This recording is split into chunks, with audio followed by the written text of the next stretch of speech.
Part 1. The Quiet Battle at Dawn: Why Mornings Matter. There's something sacred about the first few moments after you wake up. Before the phone lights up, before the notifications, before the demands of work, family, and the world start pressing against your mind. In those quiet moments, you stand at a crossroads, a fragile space between yesterday and today, between who you were and who you could become. The Stoics understood this well. They believed that how you begin your morning determines how you meet life itself. To them, dawn was not just a time, it was a test. Marcus Aurelius, the philosopher-emperor, wrote in his Meditations, "When you arise in the morning, think of what a privilege it is to be alive, to breathe, to think, to enjoy, to love." It sounds simple, almost poetic. But behind those words lies a discipline, the idea that waking up well is the first act of philosophy. To awaken, not just physically, but mentally. To take charge of your first thoughts before the world does it for you. Because if you look around, you'll see that most people lose the battle at dawn. They wake up already in reaction mode, checking messages, comparing themselves, chasing notifications. Their mornings belong to the algorithms, not to their own minds. And when you lose control of your first moments, you often lose control of your whole day. That's why the Stoics treated mornings like sacred ground, a space for reflection, for preparation, for stillness. Seneca wrote that the mind must be trained each day like a warrior trains for battle. The warrior does not wait until the enemy appears to prepare. He sharpens his sword long before dawn. For the Stoics, the battle wasn't with other people, it was within. Against distraction, anxiety, irritation, desire. Against the human tendency to drift through life without awareness. Imagine Marcus Aurelius rising early in his tent during one of Rome's military campaigns. The air is cold. The city still sleeps. The emperor, the most powerful man in the world, sits quietly with a wax tablet, writing words not for others, but for himself. He reminds himself of humility, of patience, of the coming trials of the day. He knows that when the sun rises, he will face petitions, arguments, betrayals, politics, and pain. But before that, he trains his mind to meet it all with calm. That's the Stoic morning routine in its essence. Not a list of productivity hacks, but a practice of preparation. It's about creating an inner fortress before the world begins to test your walls. In modern life, that battle still exists, it just looks different. Instead of Roman politics, we face digital noise. Instead of armies, we face endless information. Instead of physical hardship, we face mental overload. The result is the same: chaos. And the solution is the same: discipline. To begin each day with intention, to choose silence over noise, reflection over reaction, presence over distraction, is the first Stoic act of strength. It's not glamorous. It's not cinematic. It's quiet, almost invisible. But that's where strength truly begins. Because anyone can act disciplined when they're motivated, but very few can act disciplined when nobody's watching, when it's just you, your mind, and the temptation to waste another morning. The Stoics believed in what Epictetus called prohairesis, the inner faculty of choice. You may not control what happens today. You may not control what people say or how events unfold. But you do control this moment, the moment you open your eyes and decide how to greet the day. You can wake up resentful, thinking of all that's wrong, or you can wake up grateful, thinking of all that's possible. You can start with noise, or you can start with clarity. That choice seems small, but it's the foundation of everything else. Because when you master your mornings, you start to master your life. Think about the tone of your first hour. Is it rushed, reactive, filled with urgency, or is it intentional, slow, deliberate, meaningful? The Stoic morning is a rebellion against the modern rush. It's the refusal to let external events decide your internal state. When you wake up and sit in silence, even for just 5 minutes, you're training something vital: sovereignty over yourself. You're saying, I will not begin my day as a slave to distractions. I will start it as a free person, guided by reason, not reaction. This may sound abstract, but it's deeply practical. A calm morning trains your nervous system for a calm day. A moment of reflection before sunrise prepares your mind for clarity when chaos strikes. A few deep breaths before speaking to anyone sets the tone for how you'll respond to everything. These are small acts, but they accumulate. As Epictetus said, "No great thing is created suddenly.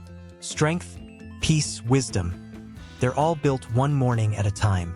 So when we talk about the Stoic morning routine for inner strength, we're really talking about the art of beginning, of taking responsibility for how your day and ultimately your life unfolds. The morning is your first practice in Stoicism.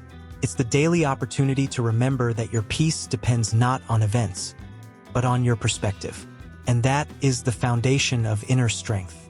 Part 2, Awakening with Awareness, the first Stoic practice. There's a quiet power in the first few seconds after you open your eyes. That half-dreaming space, when you're not yet pulled into the day's noise. It's a moment that most people throw away. The Stoics didn't. They saw it as a sacred opportunity to train the mind before the world began to shape it. Marcus Aurelius wrote in his Meditations, "At dawn, when you have trouble getting out of bed, tell yourself, I have to go to work as a human being. What do I have to complain of if I'm going to do what I was born for?" For him, waking up wasn't just about rising from sleep. It was about rising to his purpose. He reminded himself every single morning that he was not here to chase comfort or pleasure, but to fulfill his duty as a rational social being, to think clearly, to act justly, to live well. But let's be honest, that's not how most mornings begin. For many of us, waking up is a battle between who we are and who we want to be, between the urge to stay in bed and the quiet voice that says, "Get up, begin." It's not a dramatic battle. No one sees it, no one applauds it, but it's one of the most important ones we'll ever fight. The Stoics understood that victory in life often begins with small, invisible wins like this. You might not control much of what happens during the day, but you can control how you enter it. So what does it mean to awaken with awareness? It means to wake up on purpose, to notice the moment, the light, the breath, the thoughts that begin to form. Before touching your phone, before checking the time, before speaking, just pause. Breathe. Feel the weight of the day ahead without running from it. Because that pause, that single moment of awareness, is your first exercise in Stoicism. Marcus Aurelius would remind himself each morning, "Today, I shall meet people who are meddling, ungrateful, arrogant, deceitful, jealous, and unsocial." This wasn't pessimism, it was preparation. He wasn't complaining. He was reminding himself of reality. He knew that life would test him. People would disappoint him. Events would surprise him. Emotions would rise. And so he used his mornings to build mental armor. That's the essence of Stoic awareness. Not escaping reality, but facing it with clear eyes. If you think about it, our first thoughts often determine the emotional tone of the day. Wake up irritated, and you'll find reasons to stay irritated. Wake up grateful, and the smallest things begin to feel like gifts. It's not magic, it's attention. The mind sees what it's trained to look for. So the Stoics practiced directing their attention. They asked themselves questions that shaped their perspective. What can I control today? What virtues will I need to practice? What's likely to test me? And how will I respond? These aren't abstract questions. They're anchors. When you wake up consciously and start your day with intention, you begin to choose how you'll live, instead of letting life happen to you. Try this tomorrow morning. When you open your eyes, before doing anything else, remind yourself, this is a new day. I may face challenges, but I can meet them with calm. I may encounter frustration, but I can choose patience. I will not let the world decide how I feel. That single reflection, repeated daily, rewires how your mind approaches life. The world might still be chaotic, but you begin to carry peace into it, instead of searching for peace within it. That's the difference between living reactively and living deliberately. The Stoics often used premeditatio malorum, the premeditation of evils. It means mentally preparing for things to go wrong. Epictetus said, "When you kiss your child, say to yourself that you only kiss a mortal, that you may not be disturbed if either they die or you die." To the modern ear, that sounds morbid. But to the Stoics, it was a practice of clarity and love. They didn't dwell on fear, they simply faced reality. They believed that peace doesn't come from ignoring life's uncertainty, but from accepting it. So when you wake, remind yourself that everything you love is temporary. Your possessions, your plans, even your own breath. And instead of feeling sad, feel awake. That awareness will make you gentler, calmer, more present. It will make your gratitude real, not just a quote on a wall, but a feeling you live through. Awakening with awareness also means awakening without judgment. If your first thoughts are restless, don't scold yourself. If you feel tired or distracted, simply notice it. As Seneca said, we suffer more often in imagination than in reality. When you stop fighting your thoughts, they begin to quiet down on their own. A Stoic morning isn't about forcing yourself to be perfect. It's about becoming conscious of where you are and choosing how to move forward. You don't have to be cheerful. You don't have to be productive. You just have to be aware. Because awareness, not control, is the root of strength. If you can win the first few minutes of your day, if you can meet the morning with calm observation, you've already practiced philosophy in its purest form. You've demonstrated that you are capable of directing your mind. You've turned waking up from a reflex into a ritual. And that ritual, repeated over time, reshapes who you are. Marcus Aurelius didn't write his reflections to sound wise. He wrote them because he struggled, too. He needed to remind himself every morning that he could choose reason over impulse, presence over distraction. And if the Emperor of Rome needed that reminder, so do we. The Stoic morning begins not with movement, but with mindfulness. The first act of strength is simply to wake up and see the world clearly. Not through the fog of anxiety, not through the lens of expectation, but through awareness. Quiet, grounded, and ready. That's how you begin to build inner strength. Not by controlling the world, but by mastering the mind that perceives it. Part 3: Body and Mind, Grounding Strength in Movement. After awareness comes embodiment. It's not enough to wake the mind. The Stoics believed you must also wake the body. They understood something that modern science now confirms. Your physical state influences your mental state. How you hold yourself, how you breathe, how you move, these are not trivial details. They're signals. Signals that tell your mind whether you are calm or restless, strong or weak, prepared or overwhelmed. In Stoicism, the body was not worshipped for beauty. It was trained for discipline. Epictetus, who once walked the world with a crippled leg, reminded his students that the body was simply an instrument, but a vital one. He said, "The philosopher's school is a doctor's clinic. You should not walk out of it smiling, but in pain, for you are not well when you enter." To the Stoics, physical training was not about showing off strength, but testing it, proving to yourself that you could endure discomfort without complaint. So when you rise in the morning, even the smallest act of physical movement, standing up with intention, splashing cold water on your face, stretching your muscles, becomes a Stoic practice. You are signaling to your body and to your mind, I am here, I am ready, I will not shy away from effort. Modern life, for all its convenience, has made the body weak and the mind restless. We sit more, we move less, we scroll before we even stand. And slowly, without noticing, we lose our connection between body and mind. The Stoics would have found this tragic, not because it makes us unfit, but because it makes us unanchored. A body that never feels challenge begins to resist all discomfort. A mind that never meets resistance begins to crumble under small stress. That's why a Stoic morning includes movement, not necessarily a workout, but a ritual that grounds you in your physical existence. Imagine a quiet morning. The light is soft, the air still cool.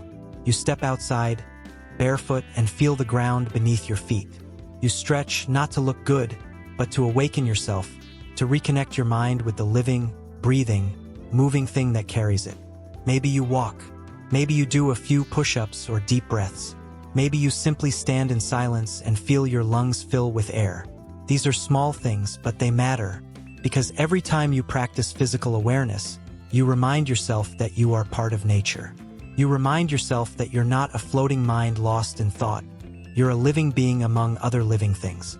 Marcus Aurelius constantly returned to this perspective. He wrote, You have power over your mind, not outside events. Realize this, and you will find strength. But he also reminded himself that the mind and body are partners in this practice. He spoke often of the universe as one living organism, and he, a single cell within it. To move, to breathe, to exist physically is to participate in the greater order of nature. And to do so consciously, with gratitude, is to practice philosophy in motion. So when you wake up and move with awareness, you're not just exercising. You're aligning with the Stoic principle of living according to nature, not against it. Seneca wrote about temperance, not as a restriction but as balance. He believed in enjoying the body's strength without being enslaved by it. He said, "We should treat the body rigorously so that it is not disobedient to the mind." That's the key idea. The Stoic does not let the body command the mind with laziness or indulgence. Nor does he let the mind abuse the body through neglect or excess. He creates harmony, a kind of quiet partnership. The body becomes a tool for discipline, and the mind becomes a guide for how to use that discipline wisely. In the modern world, discipline often sounds harsh, like a punishment. But in Stoicism, discipline is freedom. When your body is strong enough to endure discomfort, and your mind is calm enough to face it, you become untouchable by trivial things. You stop being ruled by convenience. You stop being reactive to every change in mood or circumstance. That's what the Stoics meant by inner strength.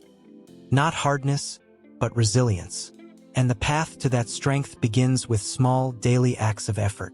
Could be as simple as taking a cold shower instead of a warm one, walking instead of driving, standing tall when you feel tired.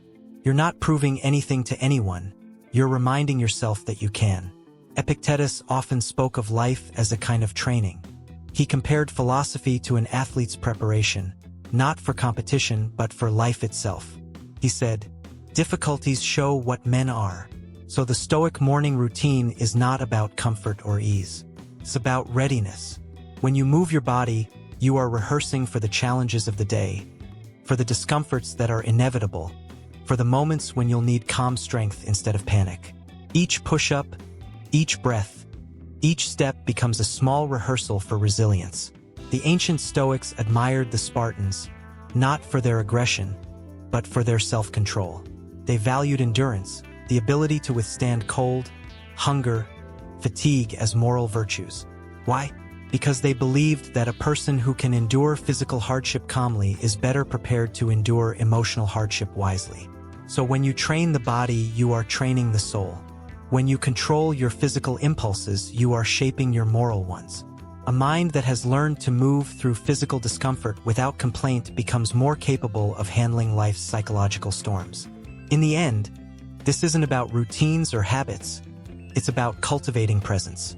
When you wash your face with cold water, feel the sensation fully. When you stretch, notice the tension release. When you take that first walk or sip of water, do it slowly, consciously. You are training awareness through movement. That's what Stoic strength really is, not the absence of emotion, but the mastery of it through presence. In time, this practice of physical awareness becomes something greater than exercise. It becomes a reminder that you are not a bystander in your own life. You are a participant. You are not drifting through the day, you are stepping into it. And with each deliberate movement, you are saying to yourself, "I am ready for whatever comes. My mind and my body are one. I am not ruled by comfort or fear. I am grounded, awake, and alive." Part 4. Stillness, journaling, and reflection. Building mental clarity. When the body is awake and the breath steady, the next step in the Stoic morning is to quiet the mind. Because strength without stillness is just tension. Discipline without reflection easily turns into rigidity.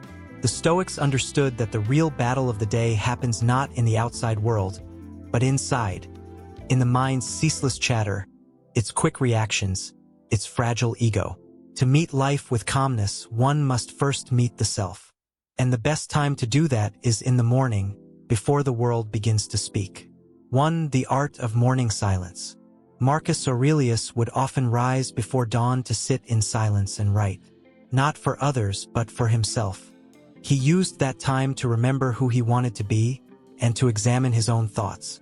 Those writings became his meditations, one of the most profound works of philosophy ever written. But if you read them closely, you'll see they're not a polished book.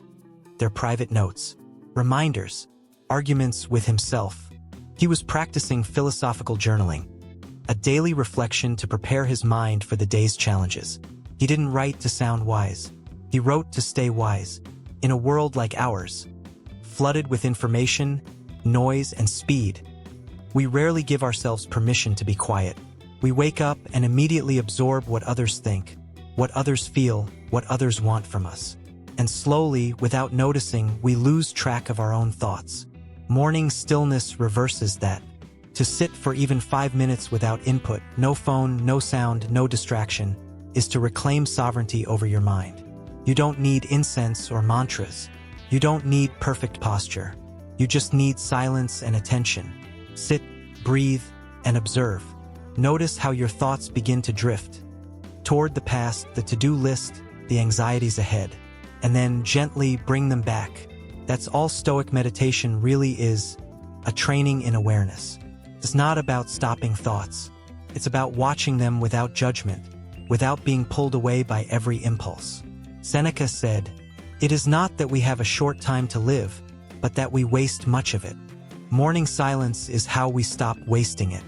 You learn, in that stillness, that most problems don't exist yet. They're imagined, projected.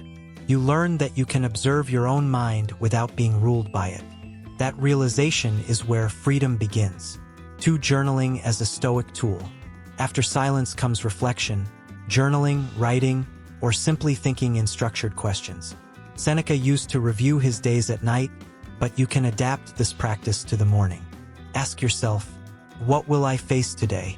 What virtues will I need to practice? What could go wrong? And how will I respond? What do I control today and what do I not? These questions may seem simple, but they train the most powerful Stoic habit: anticipation without anxiety.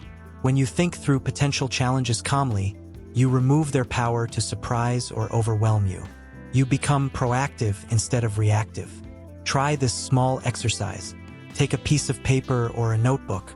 At the top, write, "Today I will practice."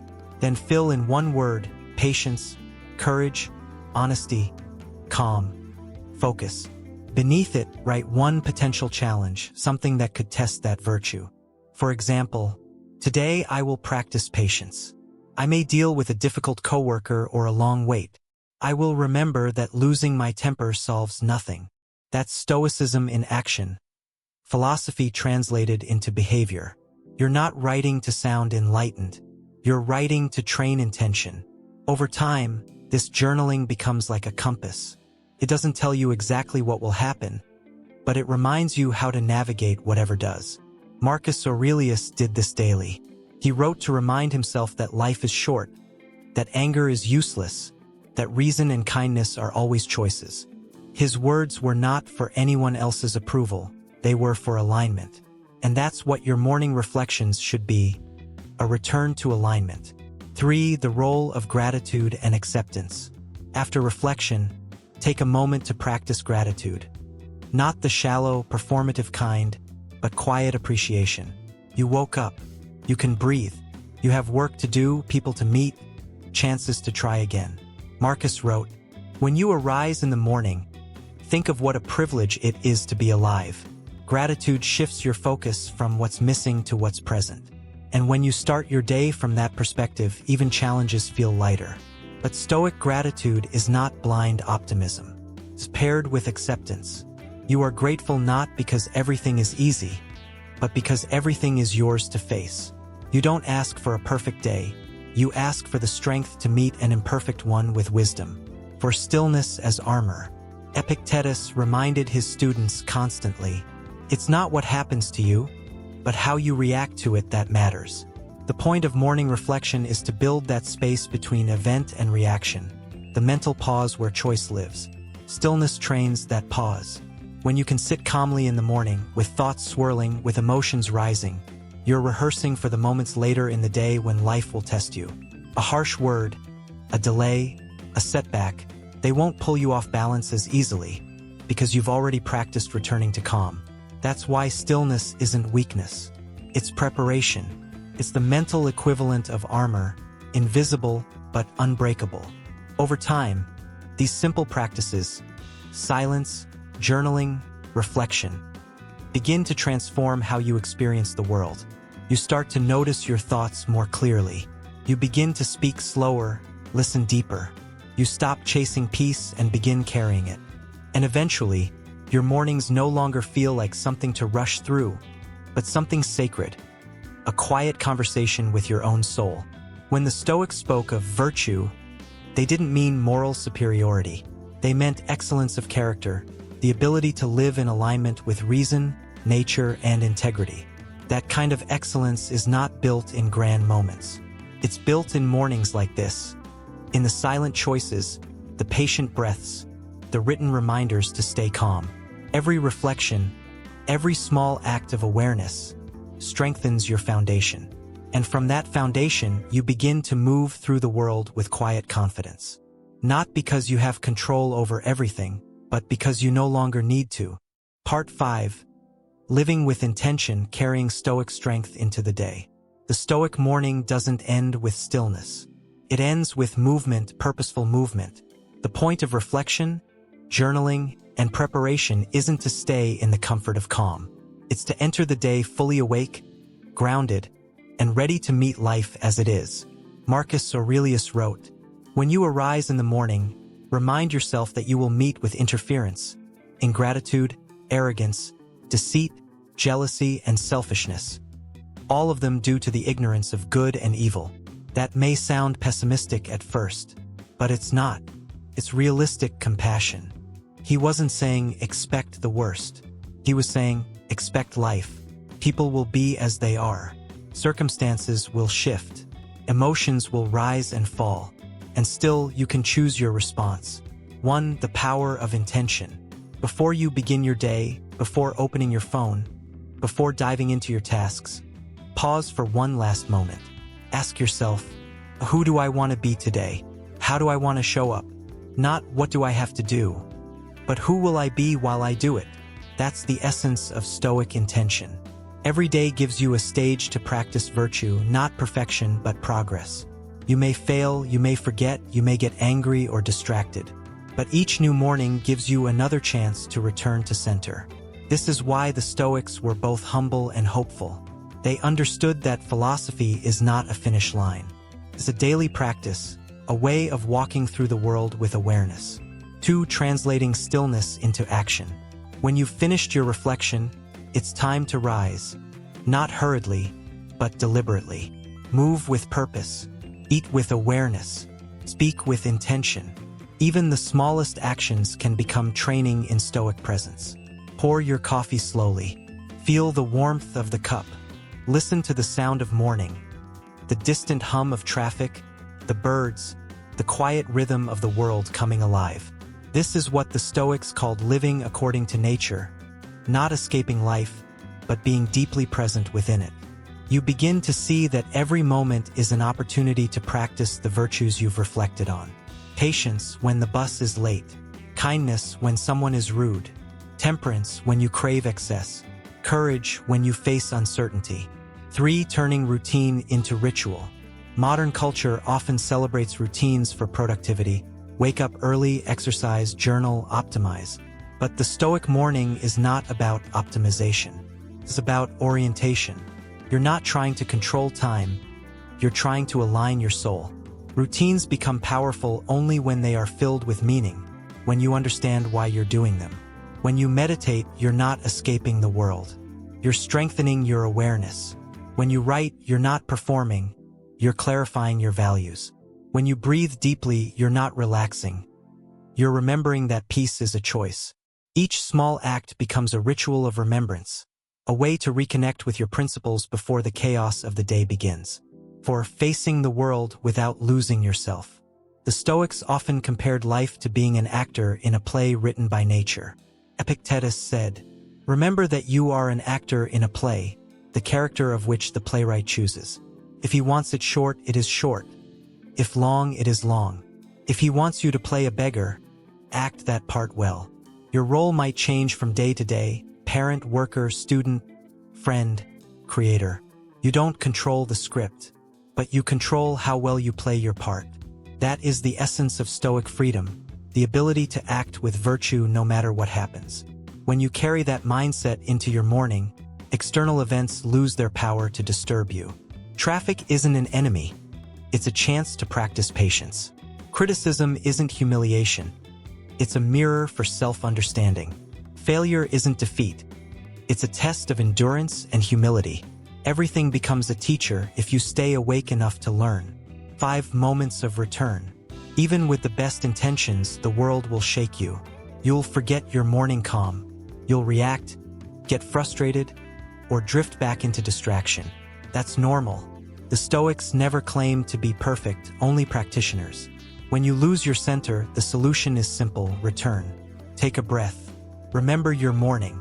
Remember the stillness, the reflection, the questions you asked yourself. In that pause, you reconnect with your principles, and once again you have a choice. You can choose reason over impulse, compassion over judgment, focus over chaos. Every return strengthens you. Every recovery builds resilience. That's what the Stoics meant by progress. 6. Evening reflection, completing the cycle. A true Stoic morning leads naturally into a Stoic evening. At night, before sleep, you can review your day briefly. What did I do well? Where did I fall short? What can I improve tomorrow? This completes the cycle: reflection in the morning, review at night. You begin and end each day with awareness, not accident. Marcus Aurelius did this. Seneca did this.